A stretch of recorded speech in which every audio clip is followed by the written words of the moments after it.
Okay, now let's look at Leviathan the beast. Okay, so Revelations tells us, we'll reread this real quick. Um, 12:9 says, "So the great dragon was cast out, that serpent of old, called the devil and Satan, who deceives the whole world. He deceives the whole world. He was cast to the earth, and his angels were cast out with him." And then we read about Leviathan in Job. "Can you draw out Leviathan with a hook, or snare his tongue with a line which you lower? His sneezings flash forth light, and his eyes are like the eyelids of the morning. Out of his mouth go burning lights, sparks of fire shoot out. Smoke goes out of his nostrils, as from a boiling pot and burning rushes. His breath kindles coals, and a flame goes out of his mouth. He beholds every high thing. He is king over all the children of pride."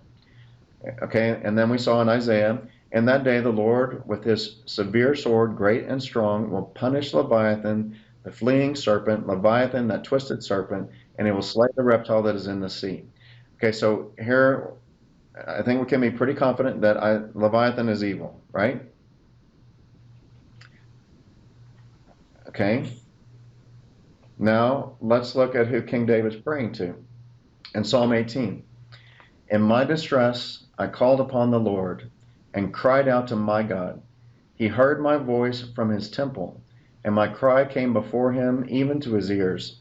Then the earth shook and trembled. The foundation of the hills also quaked and were shaken, because he was angry. Smoke went up from his nostrils, and devouring fire from his mouth. Coals were kindled by it. He bowed the heavens also, and came down with darkness under his feet.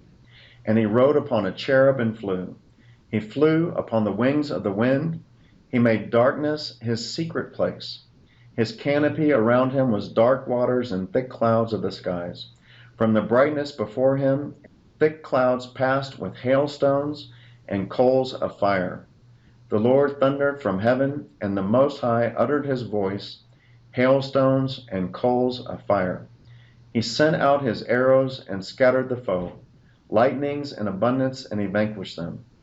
Then the channels of the sea were seen, the foundations of the world were uncovered at your rebuke, O Lord, at the blast of the breath of your nostrils."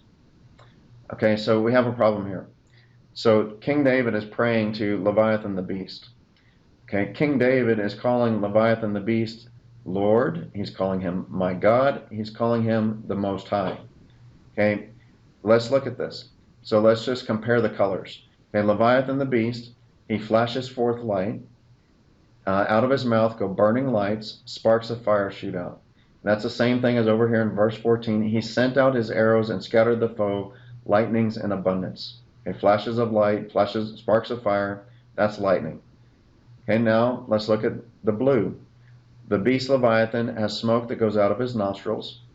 The Lord, my God, the Most High, that David is praying to, has smoke that comes up from his nostrils.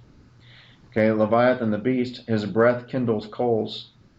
Okay, Jehovah, Yahweh, the Lord, coals were kindled from his mouth. Then again, it says in verse 12, coals of fire. Again, in verse 13, coals of fire. Okay, so the Lord has coals of fire, the same as the beast. Leviathan has coals of fire. Then Leviathan the beast has a flame that goes out of his mouth. Jehovah has a devouring fire that comes out of his mouth. Okay, so this is the same being. Leviathan is the beast who will be destroyed or repent, and King David is praying to Leviathan, but he's calling him Lord. See, we have a problem here. Okay, interestingly also, in Exodus, look who gave the law. In Exodus chapter 19, you'll notice all the same characteristics. Now Mount Sinai was wrapped in smoke because the Lord had descended on it in fire. The smoke of it went up like the smoke of a kiln, and the whole mountain trembled greatly. And then the law was given. Now when all the people saw the thunder and the flashes of lightning and the sound of the trumpet and the mountain smoking, the people were afraid and trembled, and they stood far off. The people stood far off while Moses drew near to the thick darkness where God was. Okay? So here we see that King David is praying to the beast Leviathan, yet he's calling him Yahweh, Jehovah, my God, the Most High. So that's a problem. So this is what's going on in the Old Testament. The evildoer in the Old Testament is not your father. The evildoer in the Old Testament is Leviathan, the beast. Okay, so I have a million more proof points that we're going to get to in future sessions, but let me